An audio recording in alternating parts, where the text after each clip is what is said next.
Okay, there's going to be folks coming in as I'm speaking, so I will put some of this information into the chats. Welcome to the MTC Virtual College Fair. We are so excited to have you. A few things that are really important if you're watching this live, and of course, if you're watching this recording. If you're watching live, important to note that your camera and microphone are off. So if you would like to ask a question during this 45-minute session, please use the Q&A button at the top or bottom. The only way to ask a question during this 45-minute session is by using that Q&A button at the top or bottom. If you want to contact any of these representatives outside of this session, pay attention to the presentations and also pay attention to the chat where a lot of these folks will be putting this information. There is another session after this one, so check out the website, definitely sign up for more. And a recording of this and all of the other sessions happening will be available at strivescan.com/mastery. With that said, first up is St. Anselm College. Thank you so much. Let me just share my screen really quickly. Awesome. So let me introduce myself really quickly. My name is Rich Perez. I am the Senior Assistant Director of Admission at St. A's. We're located in Manchester, New Hampshire. I just want to thank everyone for joining this session today. Just speaking a little bit more about, kind of who we are, what we are. So we were originally founded in 1889. We're the oldest Benedictine institution in New England, so something we are very proud of. As a Benedictine, we do have 10 hallmarks as part of our education. Some things you'll see when you're walking around, the hilltop, our nickname, things that we try to live by. One of the biggest things that I think you'll see while you're walking around campus is this idea of hospitality. We take really good care of our community and who we are as an institution. Our food services is absolutely legit, something, again, we take very seriously. And then the other thing, which is actually built into our curriculum, is this idea of conversatio. It's one of our staple hallmarks of our education. It's a 2-semester class. Students essentially learn what it means to have the good life. Again, 2-semester class. What's really unique about that class is there are students from across all different majors, and you learn what's important to, different students. Again, really, powerful class. So talking a little bit more about who we are as a institution. So like I said before, we're located in Manchester, New Hampshire, in the largest city in all of New Hampshire. We're 57 miles from Boston, so our students can access, a big city, by a short hour car ride. We are a smaller institution, about 2,000 undergraduate students. And again, I think that's something we really pride ourselves on. Average class size is about 18 students, but our student to faculty ratio is about 11-1. So our students will never be a number, get to know our faculty by name, and vice versa. Lastly, we do have over 100 different academic programs. I won't spend a ton of time talking about these different programs because we'd be here forever. But what I always do like to say is, being a liberal arts institution, we have a wide variety of different things for our students to study. Some of our more popular programs range anywhere from nursing, health science, politics is huge on our campus. We actually have the New Hampshire Institute of Politics, where we've had every single presidential candidate on campus since JFK. And then computer science education. Those are really our 5 more popular programs.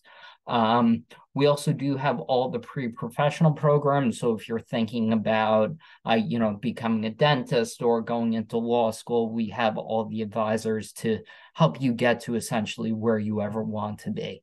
And then we do have 2 master's programs, both of which are structured as a 4+1 option. So talking a little bit more about the application process and what we essentially look for in our students. So to get started, you would apply with either the common application or the St. Anselm's application. We do have a $50 application fee, but attending this session today, you should receive a fee waiver code from us within the next 24, 48 hours. We do require all official transcripts, secondary school report, and one letter of recommendation. We are a test optional school, so students are never forced or required to submit their test scores for us for the application process. Even for nursing, like I said, we are test optional. And then the last thing I always like to end up on before I turn it back over to our facilitator, 3 different options when it comes to applying. Early decision, we only want students to apply if they 100% know St. A's is the place they want to be. It is a binding agreement. Early action, deadline for that, November 15th. Typically, students will get a decision within a month. And then for students that do miss the early action deadline, our regular decision deadline is February 1st. Last day to let us know if you are coming or not is May 1st. Excuse me. And then the, I guess, last thing I forgot to talk about, kind of 3-year averages. Average GPA for a student coming to St. A's is about a 3.3, solid B+ average student. If you are interested in submitting your test scores, you could see what the averages are listed right there. But like I said, we are a test optional school, so students are never forced or required to submit their test scores. Just talking a little bit more about the bubbles. So the top left bubble, every single semester we have a club and activity fair. We have about 60 different clubs and organizations, ranging from the EMT club to, the newspaper society. So really kind of a whole bunch of different things that our students are interested and passionate about. We are a Division II institution. We do have 22 Division II sports teams. We do have a Division I women's ice hockey program. Being a Benedictine institution, community service is a big part of who we are as well. So you'll see the bottom left as well as the bottom right picture, students participating in some sort of service either on campus or in the city of Manchester. And then, like I said, before the bubble right in the middle, that is a picture of our students in the New Hampshire Institute of Politics. So if you are interested in politics, like I said, St. A's should definitely be a place that you should put on your radar. Like I said before, we've had every single presidential candidate on campus since JFK. So I'm really going to end at that. I'll put all my contact information in the chat. If anyone does have any questions, feel free to reach out to me. I'm here to help in any way I can. And I will turn it back over. Thank you. Thank you so much. Next up, we have Prescott College. Great, thank you. I'll share the screen here. Okay, well, welcome everyone. Happy Thursday. My name is Carissa Butler. I'm the Director of Undergraduate Admissions at Prescott. We'll just breeze through a little bit of information about Prescott College located in Arizona. So we'll start with our degree programs. Prescott's a small liberal arts school in Northern Arizona. We only have a handful of degrees. So separate from St. A's a little bit, we only have a handful of degree titles because you're really going to have the chance to design that program based on what you're interested in. So this is going to be really specific to you and your interests. Every degree is designed by the student. We kind of give you some rough guidelines, and then from there, you're really driving the boat. You're telling us what you're interested in, what kind of issues do you care about, what do you want to be learning, and then we help drive it from there. Prescott is a small school. It's experiential and field-based. So we actually have more vans than classrooms. We don't want you spending a ton of time sitting in big, stuffy lecture halls. We don't want you kind of reading about what you want to be doing. We want you to really get the chance to be doing what you want to be doing. And so in that case, you're really spending a lot of time out in the field, working with your instructors, working with professionals, right from the very beginning of your program. It's not one of those where like once you get to upper division, then you get to do more of that field work. We want you doing it right from the very beginning of your program. And that's true across all of our degrees. So you saw on the last slide, we had programs in education, psychology, environmental studies. Obviously, if you're doing adventure education, you're rock climbing, you're whitewater rafting, you've got to be on the rock, you've got to be on the water. But if you're doing psychology, if you're doing education, we want you to have that experience really early on to really be getting a feel for if this is the stuff that really gets you fired up and excited. Like it said, individualized degree plans. Every person is different, so every degree is different. You tell us what you're feeling super stoked about, and we'll kind of really take it from there. Really small class sizes to get you out in the field. We consider campus kind of base camp. So you kind of spend some time on campus getting oriented, but then a lot of the time you're out in the field even early on. Part of the thing that helps us with that field-based work is our block session schedule. So we operate on a block session, which means 4 weeks in a block where you're only taking one class in those 4 weeks, then another block for 4 weeks, and then typically an 8-week session at the second half of the semester where you're taking 2 courses. On-campus townhome style residence halls, so not long, drawn out hallways of single or double rooms. The townhomes are really built to be community oriented. It's a chance for you to spend time with each other. The main floor is all full living, kitchen, dining space, and then each townhome sleeps about 8 to 10 students. Accelerated master's options are available for all of our students. Most of our students are going to take a similar approach to a 4+1 type of option and transition right into their master's degree as part of their undergraduate program. And really the key values at Prescott, what drives us and all of our students in our programs, it's just this orientation towards justice, the environment, and really creative problem solving. All of our students in the on-campus program are going to take orientation. It's the first class for all of our students, whether they're a first-time or a transfer student, and they typically have 2 options. The first option is wilderness-based. It's at its heart a 3-week backpacking trip. You're really orienting yourself to the types of field-based skills that you'll be using throughout the rest of your program, and you're joining with like really working on your communication skills, your presentation skills, and your group work throughout that orientation. The other option is community-based, where you're working with a local nonprofit, a kind of a hands-on project, typically oriented on a justice issue of some sort in our community. All of them are designed to be beginner-friendly. So if the idea of doing the backpacking trip sounds amazing, but you're feeling a little bit intimidated by it, we get it. We're going to design it to be really accessible to you. We have 2 Prescott College owned field stations. So again, our campus is small, our community is small. We don't want you to consider that the only place where you can be doing your studies though. So you've got 2 Prescott College field stations to go to. One is in Quino Bay, Mexico. We do a lot of work on marine biology, island biogeography, biological field methods, and then we have some arts and humanities and Spanish electives that happen there. It's about 10 hours of drive time to get to that station. And then the Depoy Center in Kenya, we do a lot of behavior and conservation, globalization, humanities work, and it's right on the edge of the Masai Mara wildland refuge. So a lot of opportunities to be doing kind of big game behavior and conservation work. We have 2 exchange options also. So we partner with a variety of other schools where our students can take a full semester or year at any of the partner institutions here. The partnerships are EcoLeague or CL. And so again, it's just kind of a chance for students to get a chance to work with other schools and see other environments, maybe work in different ecosystems while they do their studies. And they pay the home tuition rate at Prescott College. So financial aid pieces. All of our students in the 23-24 year receive a scholarship of some sort if they're applying to the on-campus program.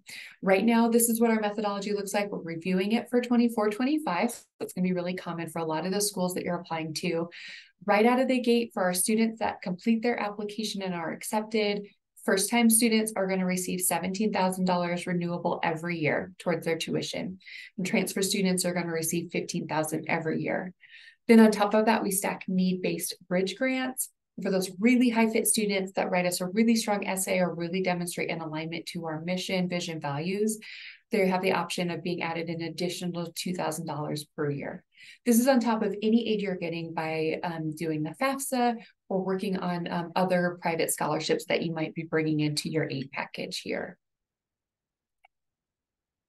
So when considering the application, it's a free application. It's been a free application for years. It's a short form at prescott.edu/apply. We just need unofficial transcripts from your high school if you have fewer than 60 college credits, unofficial transcripts from any colleges attended. If you have more than 60 college credits, we only need the college transcripts. We won't need those high school transcripts. And then a 2 to 4 page double-spaced essay, which I'll talk about in just a second. The contact information for a single reference, and you can apply through our website or the Common App. So you have 2 options there. We don't need ACT or SAT scores. We've been test optional for more than a decade, and we don't need full letters of recommendation. We'll follow up with your references if we need to as a result of following up on your application. So talking about the essay, what are we really looking for here, right? Like, what attracted you to Prescott College's model? What about our field-based work, getting to be out in the environment, working towards social justice really attracts you? How do you see yourself as a change maker now or in the future? And why do you think that Prescott College is the right place to help you get there? One of the things I really want to tell students in their engagement with us is we want you to be yourself right from the beginning, right? Part of college is finding this environment where you can really be comfortable as yourself and be authentically you and explore your interests. That's true from the very beginning, right? Day one, you're working on your application. Let your authentic voice shine through. That's really important to us. And I say this, I couldn't say it enough, but please proofread, proofread. Right? I don't want it to look like you sent it as a text message to me. I want to make sure that you really took some time to look through it, that you were really thoughtful with your application, and better yet, have someone else take a look at it for you to make sure that things look good. So that's all I have for you. We'll have got some questions later in the presentation. All right, thank you. Yes, we have the Q&A button. It's either the bottom or top of the screen. Anyone here can definitely click on that, or make sure you contact the folks that are giving you the information in the presentation or the chat. Next up, we have Middlebury College.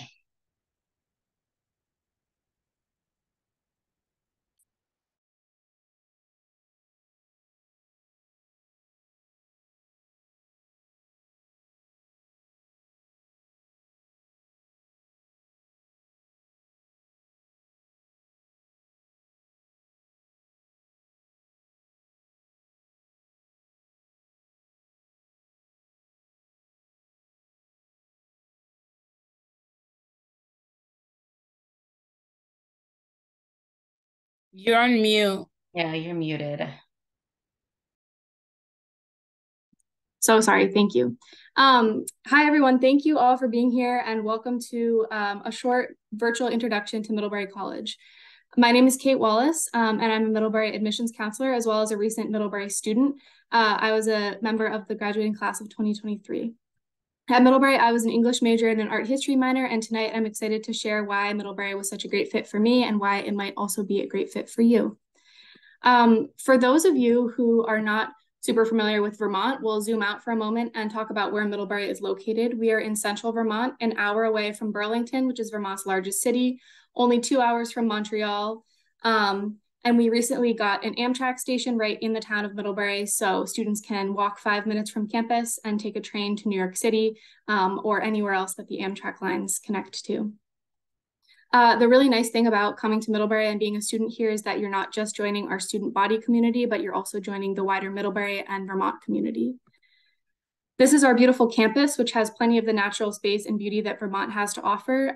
And we definitely experience 4 vibrant seasons here. At Middlebury, we really celebrate the natural beauty that surrounds us. And we often stay grounded during periods of stress or academic challenge by going outside or taking a walk around campus. Speaking of the classroom, the academics at Middlebury have lots of room for exploration. We're a small liberal arts college, which means that you're not applying into a certain major.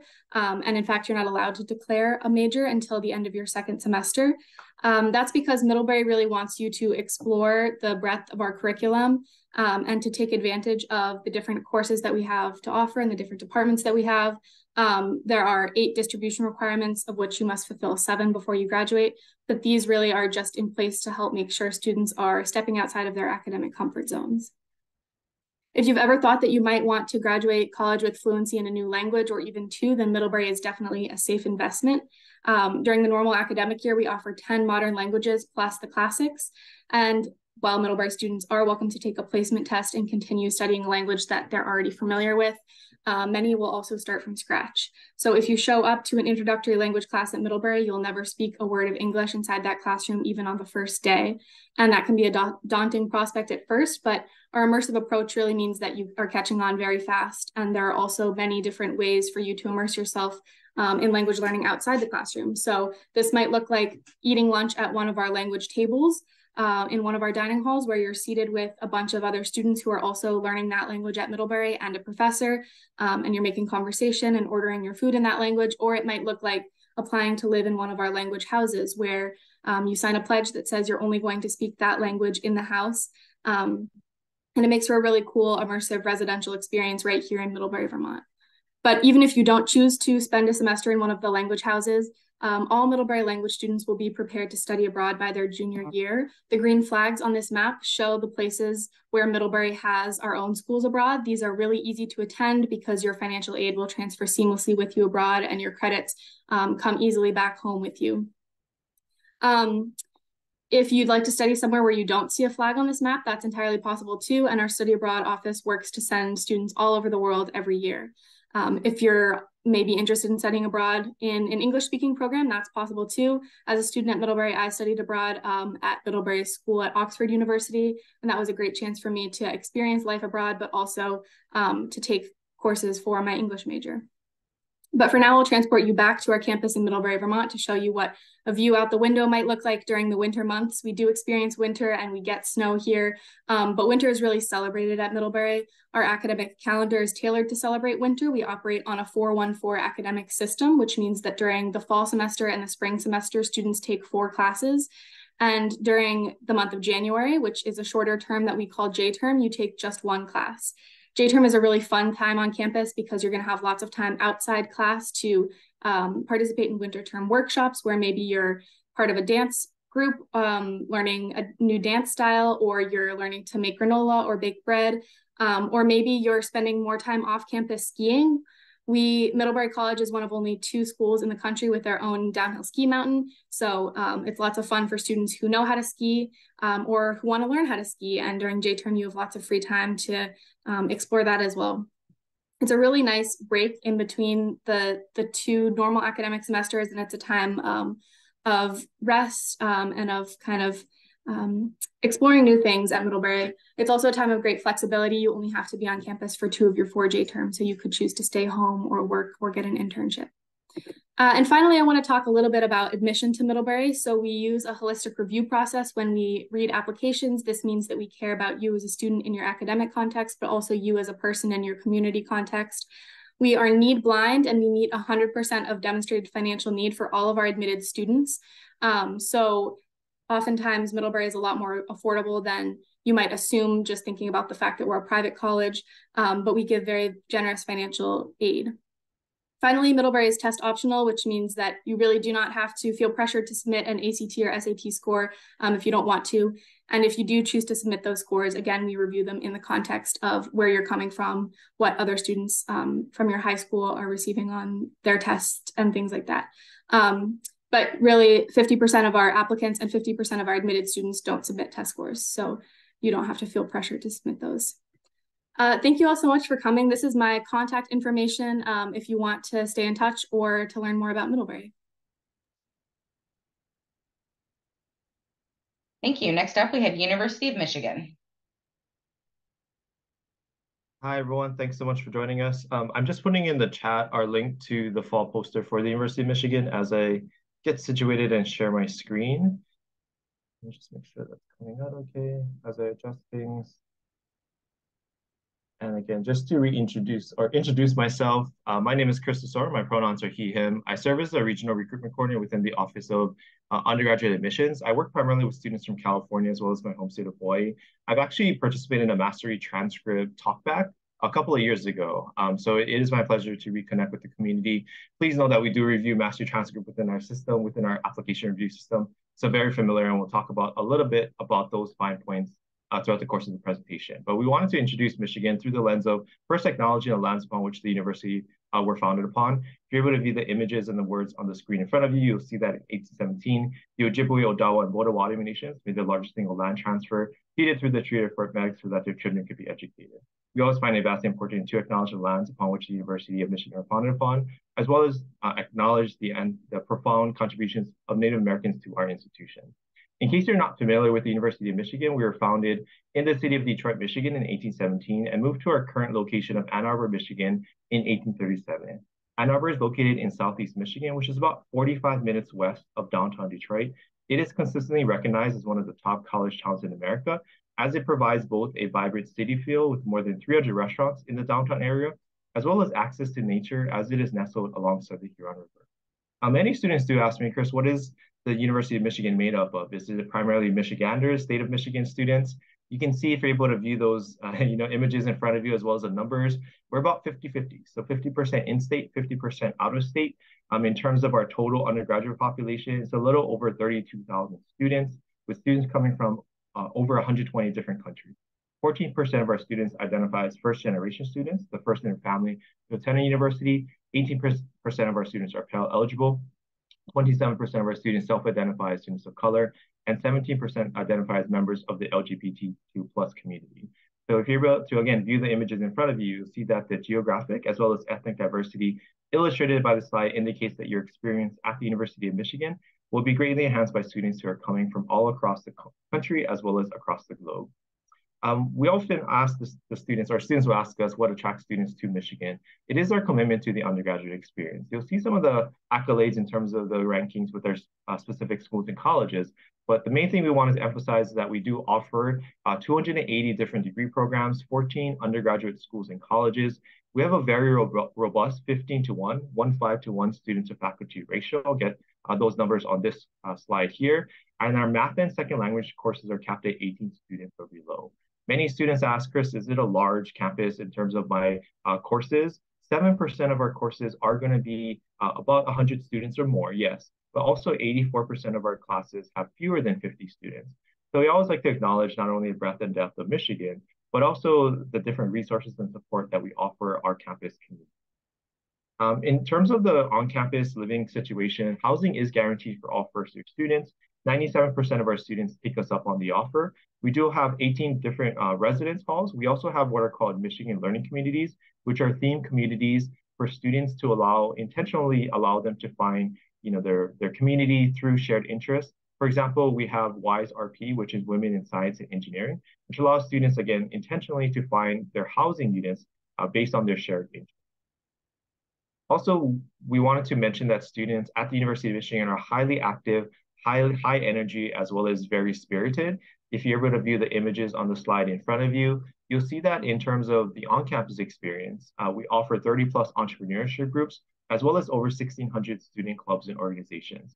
Some of the images portrayed on the slide in front of you include our solo car team. We also have student-run musical groups, a cappella groups, etc., as well as a commitment to sustainability efforts. It's called Planet Blue.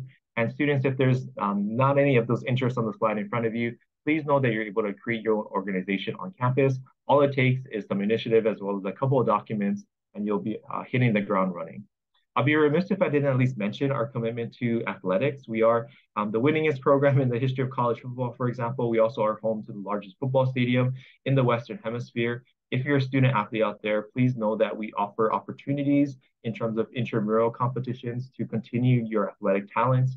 We also have different activities geared towards students if you're looking at being a fan of our Michigan athletics moving forward in your college years. Last but not least, just wrapping up, just wanted to spend the last few minutes on our application process. Michigan, we do employ early action, which is non-binding, as well as regular decision.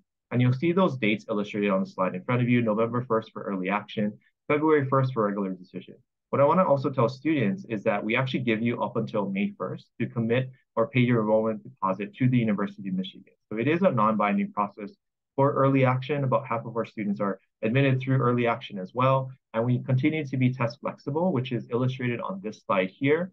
About 40% of our students did not submit any form of testing. And I also want to illustrate that on this slide here, you'll see that we do require not only your transcripts, but if you're doing dual enrollment courses outside of your high school, please note that we do require transcripts to be submitted in terms of completing the application process. We also have 2 supplemental essays that are highly leaned on in terms of getting your authentic voice to the admissions committee. So we just wanted to spend, again, a few moments on the required application items. And last but not least, just to wrap up my presentation, please continue to engage with us. We do have various social media channels in terms of finding out more information from current students or finding detailed information from specific schools and colleges, for example, Michigan Engineering. But we really wanted to invite you to join us virtually in this space. I know 6 minutes is not nearly enough to talk about the University of Michigan, but please know that we are very familiar with the Mastery Transcript Consortium, and we our understanding of the transcript and the way that is read, and you will be given full consideration through our holistic review. So having said that, I'll go ahead and stop sharing. But before I do, I also want to say go blue. So thank you all for your time and take care. All right, thank you. Next up, we have Birmingham-Southern College. Hi, everyone. I'm going to go ahead and share my screen.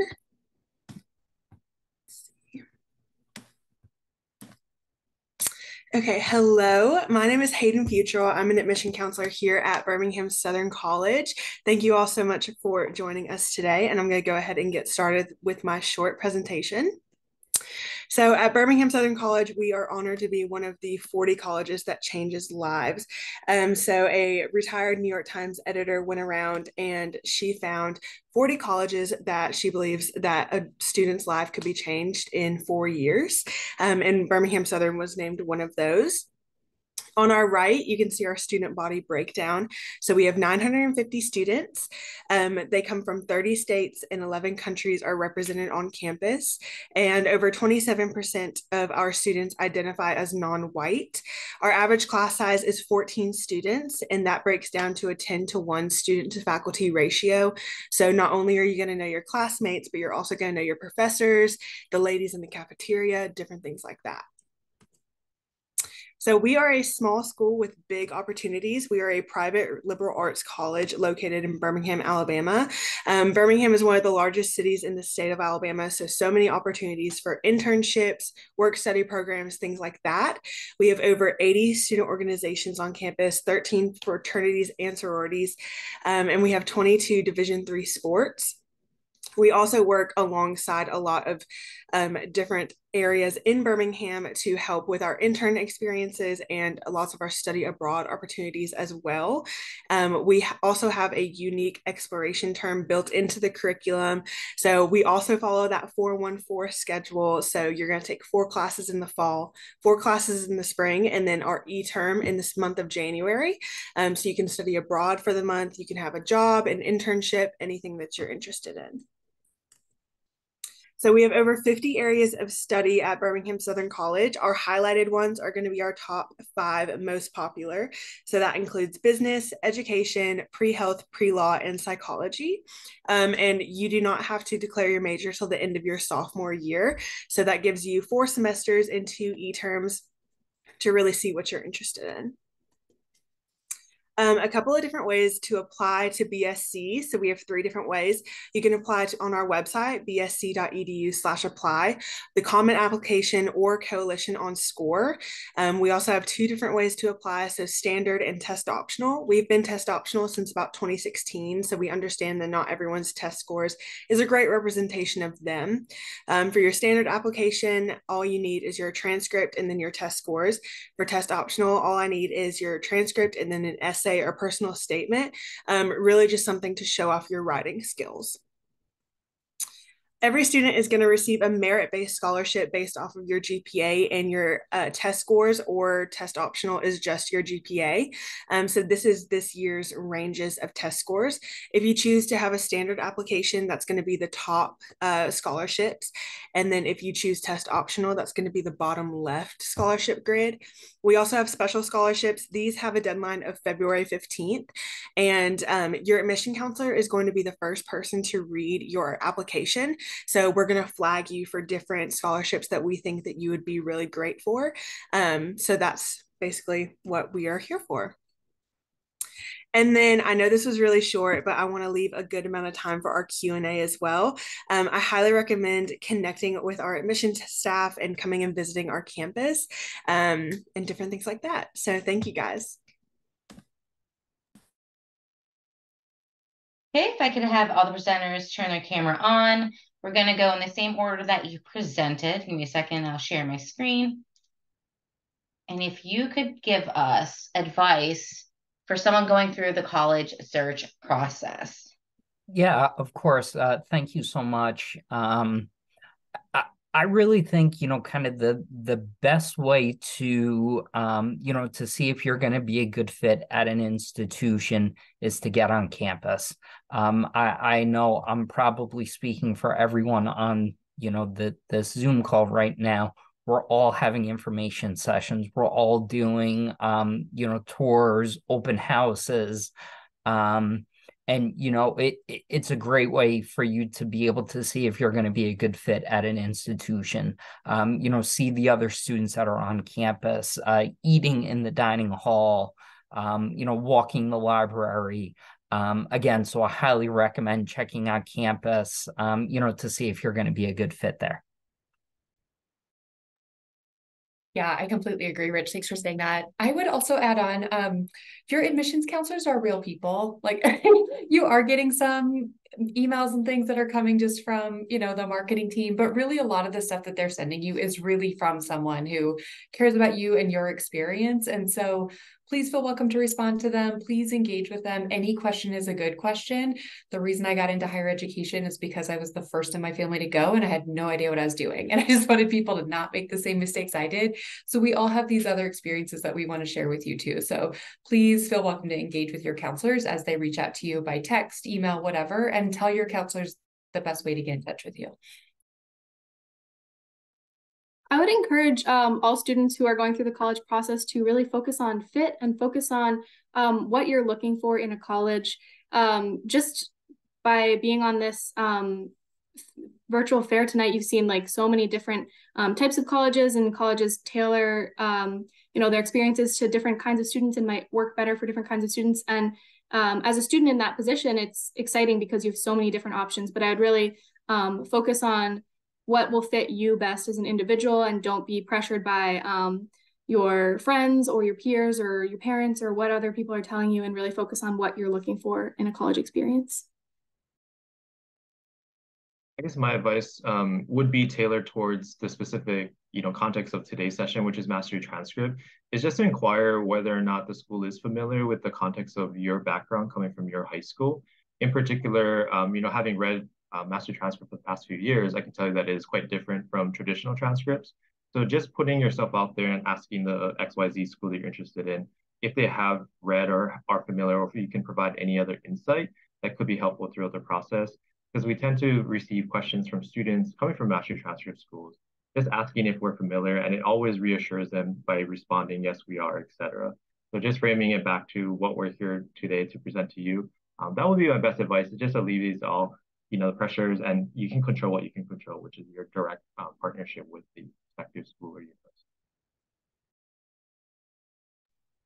And basically, just to reiterate what everyone has said here tonight, just really finding not only the best fit for you, but really if you're able and willing to go on campus and really tour, you'll be able to not only speak to prospective students and your admission counselor, but just looking around and seeing what everyone else is doing, seeing if, this is something that you're interested in. I always tell my students 3 really great things to look for on campus: where you're going to study, where you're going to eat, and where you're going to sleep.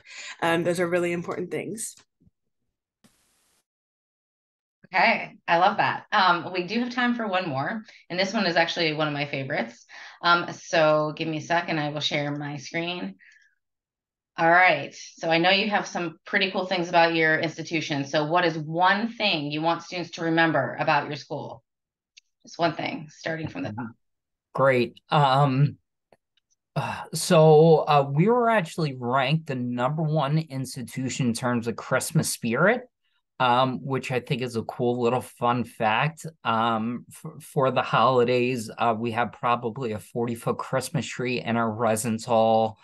We have a giant gingerbread making competition. for our students, where students actually start lining up at midnight. We have a giant train that goes across our whole dining hall. So yeah, Christmas spirit is huge at St. A's. I love that answer. So at Prescott, like we mentioned, it's very field-based and experiential and driven by the student. But I think one of the things that I think is important is we call our majors competences on purpose, right? Like at the end of your program, we want you to be able to demonstrate your competence in your subject area and what you're interested in, not just that you took a major amount of courses in it. And so that's really important. We want you to have a big say in what drives you and what makes you feel engaged in it. And our course sizes are small because we want you to get the chance to really demonstrate your critical thinking, your problem solving, and your communication skills. You know, your workplace is never going to be you sitting in the back of a 200-person lecture hall taking notes from a grad presenter. It's going to be you sitting down with your boss and giving ideas and solutions to problems. And so those are the skills we really want you working on throughout your program at Prescott. One of the most memorable things and important things about Middlebury to me as a student, and also one thing that I'd like to highlight as a counselor now, is the way that Middlebury really feels like a close-knit community. A lot of times when I'm talking to prospective students, people are nervous about moving to Vermont or being in a more rural area, and they're wondering whether they're going to feel isolated or like there's not a lot going on. And I want to assure you and to kind of reinforce the idea that Middlebury feels like such a community. We have kind of a student body of 2,500, so it's not tiny, but it's not so big where you feel like you're getting lost, but you still get to keep meeting people throughout all 4 years, and it's a really vibrant community of students who are engaged, and there are lots of fun things happening on campus. And that was the most important part of the college experience for me, was the friends I made and the connections I made, and feeling like part of that community. My initial reaction was to say that beating our rival in football the past few years, but I'll kind of tailor back a little bit and go to our retention rate, which at Michigan is 97%, which is essentially the percent of first-year students who are choosing to return to campus after that pivotal year of transition. Shows that they're supported, that they are really utilizing the resources at their disposal, and also that they're satisfied. And you students, you see high school seniors on the call, you deserve to have an on-campus experience where you're going to be happy, where you're going to enjoy that balance moving forward, because it is an important piece of the maturation process heading into adulthood. And retention rate is something that we highly stress to at least do some dedicated research, because it does show in terms of the campus community if the support is in place, and also if the students are taking up that type of resource in terms of returning to campus after that pivotal first year away from home.